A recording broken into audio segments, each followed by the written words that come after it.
Hello, everyone, and this is a presentation about this work on a targeted attack against convolutional neural network via stealthy backdoor injection. This is joint work with two students, Haoti, Zhong, and Cong, Liao, and my collaborator, Sencun and David Miller. So I'm going to start with providing a little bit of context, and the problem here is related to machine learning and how applications of machine learning has been increasingly adopted to various applications, including security critical applications.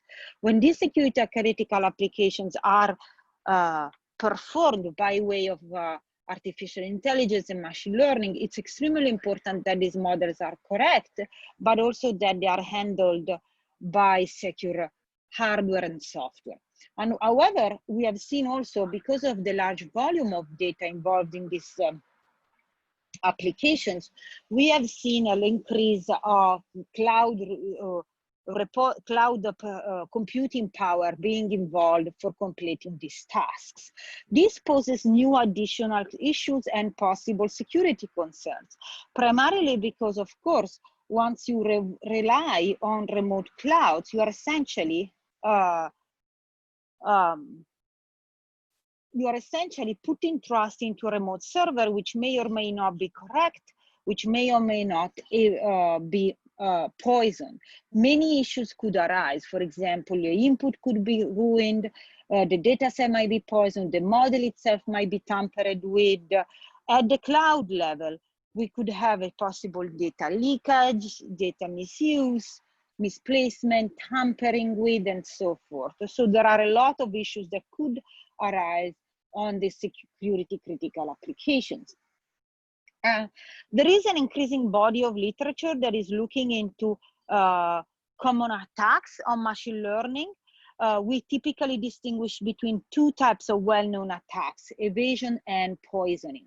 So evasion attacks and poisoning attacks both share the same goal of misclassification, but they do it in different ways. With the poisoning attack, the goal is really the goal is really to modify the data used for training so that you have an attack that is tampered with. It's not really correct because it produces some wrong or unintended classification. In order to do that, however, there is some performance degradation. When we deal with evasion attacks instead, the idea is to modify the input instance, modify the single input, and therefore see an impact from the, see an effect on the final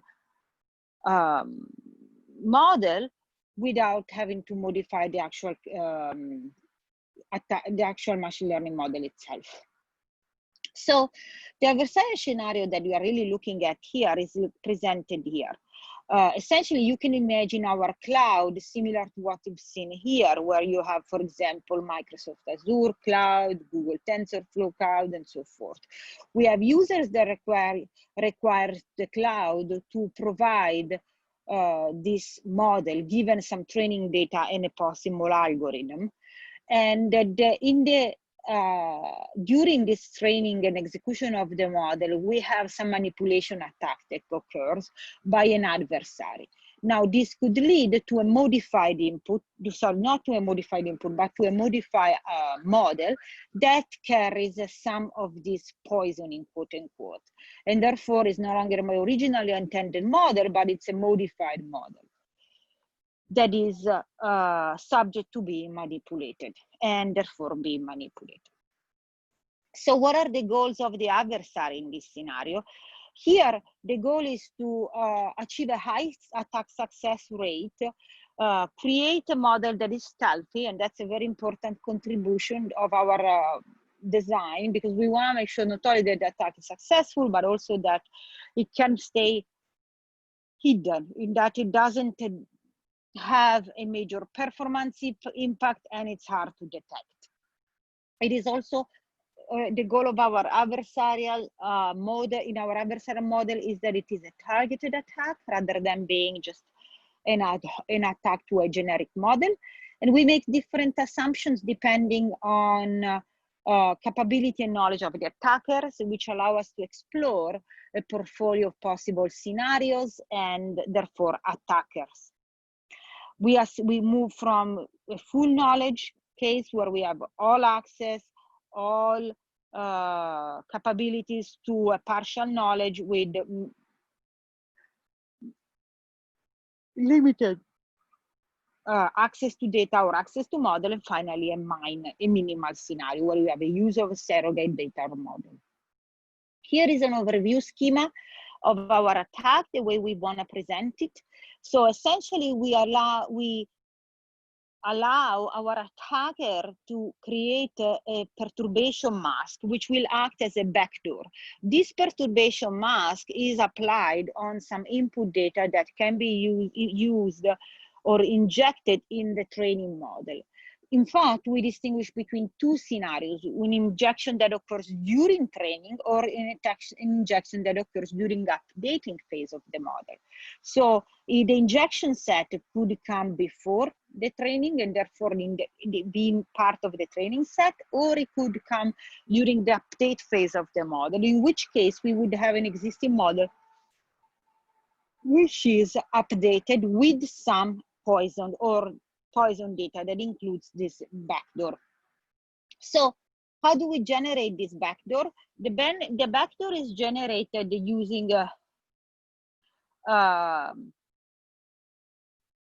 some sample to poison the training data, and that can therefore trigger misclassification of a target instance later. The perturbation mask is essentially, if you consider image data, which is really what we work on this scenario and in these attacks, is to change relative pixel intensity change with respect to the original image. And here you can see some example from prior works where we can inject some vectors that, however, while effective, they are very visible, as you can see. We want to achieve something better. We want something that is truly effectively stealthy. We create two main proposals for creating this perturbation mask: one that is static and one that is instead adaptive. And I'll discuss in the next few slides the difference between the two. Sorry. Let me start with the static perturbation mask. So with the static perturbation mask, what we're really looking at is given an image with size W times H, the mask is of the same size of the image, and it's divided into some sub-regions of smaller size, R times R. So they're little squares, as you can see. For example, we have a 32 by 32 mask in this picture here on the left.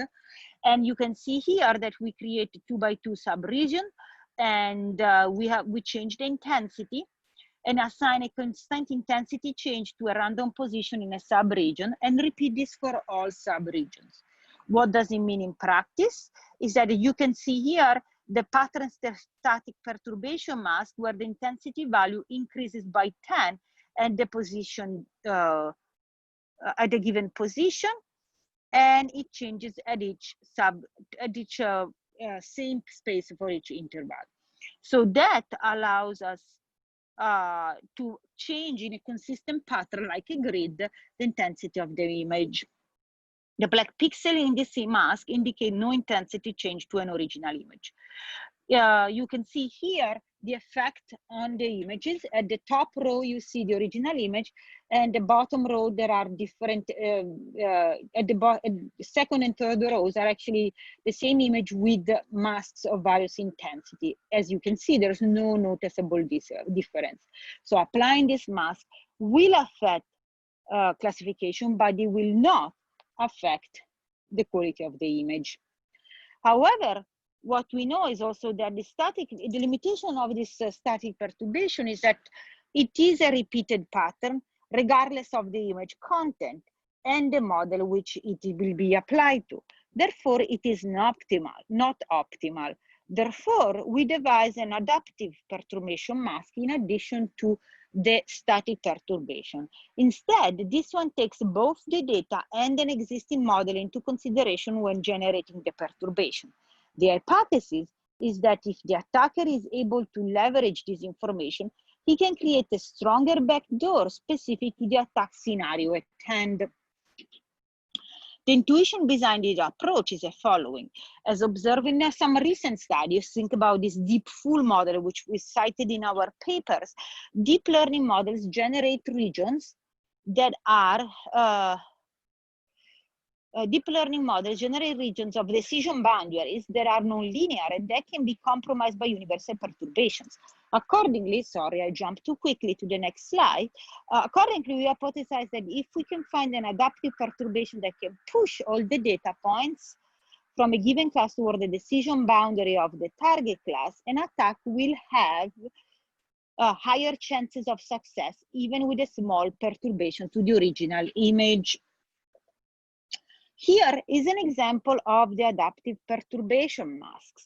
As you can see, we no longer have in this heat map the static grid that we have seen before. Here we have an intensity change in both positive and negative directions with max intensity of 10 centimeters. As you can see from the results of our pictures here, changing intensity, the first one is again the original image. The second and third rows are modified images with our perturbation mask of various intensity. One is 6 centimeters, the other is 10 centimeters. As you can see, there is no visible difference. At this point, we can start talking about our backdoor injection strategy. Like we said, we have two possible approaches. One is before model training or during model updating. So the idea is that if you do it before model training, the new model is trained over an entire set, and this includes the malicious samples with this backdoor sample. The backdoor injection instead during model updating, in this case, we have a pre-trained model that will get updated and fine-tuned with new data, and the idea is to inject this new data with some content. So the objective of this model is really to, the model training is really to maximize the accuracy of the normal training set, achieve success rate of the backdoor sample being misclassified, as a target label. So it's really a maximization problem, maximize accuracy of normal training set, and yet ensure probability rate of backdoor sample as being misclassified as target label. So the attacker will have a poison sample with a target label that they want to be interpreted by the model. We carry out multiple experiments for this work. We start with a standard data set. This is CFAR10 data set, which is well known in the community, road signals. We implement this in TensorFlow using Python, and we test with multiple models. And of course, various settings based on our adversarial scenarios. We use different evaluation metrics to achieve, to show our achievements and attack success rates, test accuracy, stealthiness, and the degree of stealthiness. And of course, like I said before, we look into various attack scenarios. I will provide a brief summary of some of the core results. The paper has an extensive discussion on this. First of all, let me just say that we use various composition of the data set in order to meet our expectations in terms of the different scenarios, and different scenarios imply different settings, different makeup of our data set, which change again depending on the assumption of knowledge level and the assumption of the test set. The training includes, sorry, what I want to bring up here is that in addition to creating these data sets, we also make comparison between existing model versus surrogate model and training set versus minor set. Having said that, I think it's now time to actually discuss some of the results. We use as our attack targets 5 pairs of labels, C and P, and the idea is basically you have an original image and what is the target original class and the target class. For example, for a stop sign, you could have no entry that becomes a head only, keep right that you want to be misclassified as keep left.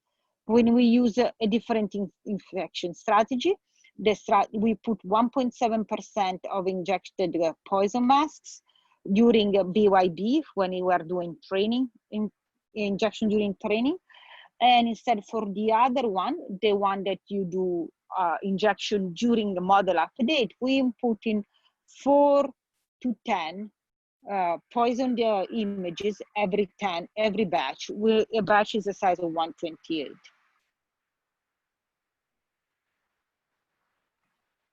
The evaluation, I want to just highlight some of the more important findings, is that the key takeaway is that adaptive perturbation is more effective than static perturbation in producing a high attack success rate and low impact for model accuracy. Injecting more backdoor samples contributes always to the success of the attack for both types of perturbation masks.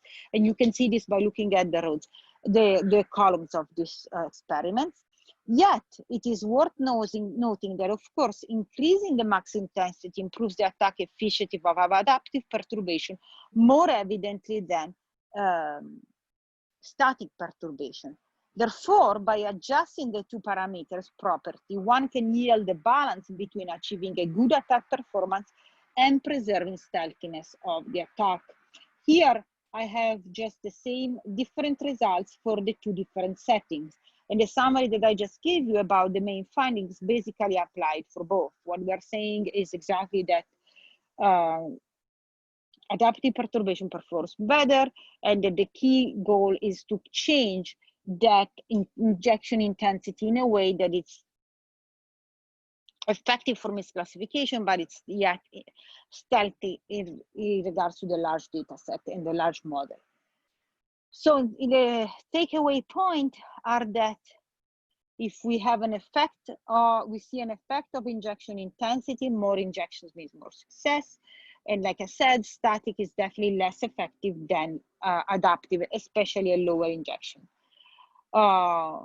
We see very insignificant, a small impact on knowledge of pre-trained model. It doesn't seem to add a significant impact. What we see is, however, an effect of the source of infection data. Of course, we see a more impact on static than adaptive in BID, and it's less significant, this impact in BID. One thing I want to bring up here is just a visual representation of what I just discussed, and how the change in intensity, the more I make the mask intense, the more likely the model is going to catch it, and therefore the attack to succeed. And then this is true regardless of the number of injections that I'm placing in the model. This you can see this trend particularly for adaptive perturbation mask, where it's less clear for static perturbation mask, where it doesn't seem to have such an effect. The one additional experiment, this is our last experiment that I would like to present, is related to the perturbation stealthiness. Essentially here, what we try to do is to measure how frequency changes, how different the original image is from the image that is poison. And as you can see, what we see is that there is an extremely high similarity. You can see it here, regardless of the type of mask that I apply. 99.5% similarity for static, 99.1% for adaptive, which means that essentially we are able to really change minimally the image so that it's really similar, looking at computing similarity, looking at the image compared to prior, the original image. Same if we look at different metric, high frequency change, we see a very similar result. And I think I'm out of time, so I'm just gonna wrap up by saying that in the end, what we propose here is a novel attack strategy against the machine learning models. We designed 2 effective perturbation masks. We compare them extensively under different attack scenarios, and we're able to achieve a high success rate and low impact on model performance. I'm happy to take any questions now, and this is my email in case you wanna ask offline. Thank you very much.